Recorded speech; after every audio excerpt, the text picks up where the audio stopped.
প্রিয় দর্শক, Albania Balkan উপদ্বীপের একটি রাষ্ট্র এবং এই আলবেনিয়াতে আপনারা ই ভিসায় ওয়ার্ক পারমিট ভিসা নিয়ে আলবেনিয়া গমন করতে পারবেন।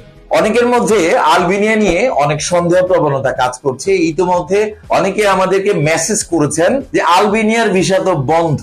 আপনাদের কাছে আমার প্রশ্ন যে আলবেনিয়ার ইমিগ্রেশন বা আলবেনিয়ার দূতাবাস বা আলবেনিয়ার রাষ্ট্র থেকে কোনো কিছু ফরমান জারি করা হয়েছে যে আলবেনিয়ার ভিসা বন্ধ?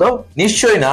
তাহলে আপনারা কোন দলিলের ভিত্তিতে বলছেন যে আলবেনিয়ার ভিসা বন্ধ রয়েছে? আলবেনিয়ার ভিসা এ পর্যন্ত বন্ধ হয় নাই, কোনো সময় বন্ধ হয় নাই। তবে আলবেনিয়ার ভিসা নিয়ে যারা ডুপ্লিকেট ভিসা নিয়ে আলবেনিয়া যাওয়ার চেষ্টা করেছেন বা আলবেনিয়াতে যাওয়ার পর আলবেনিয়ার যে কোম্পানি কর্তৃপক্ষ আপনাকে এয়ারপোর্টে রিসিভ করার কথা, সেই রিসিভিংটা যেসব কোম্পানিতে ভুয়া পারমিট নিয়ে যারা ভিসা করেছেন তাদেরকে কোম্পানিগুলো এয়ারপোর্টে এসে রিসিভ করে নাই। তাদেরকে অনেককেই আলবেনিয়া এয়ারপোর্ট থেকে ডিপোর্ট করা হয়েছে বা ফেরত পাঠিয়ে দেওয়া হয়েছে। এটি হচ্ছে মূল বিষয়। এবার আমরা আলবেনিয়ার একটি বড় কোম্পানি থেকে অনেক পরিমাণ রিকোয়ারমেন্ট পেয়েছি, সেই অনুযায়ী আমরা রিক্রুটমেন্ট চালিয়ে যাচ্ছি। আলবেনিয়ার সবচেয়ে গুরুত্বপূর্ণ বিষয়টা হচ্ছে আপনাদের কাছে আমরা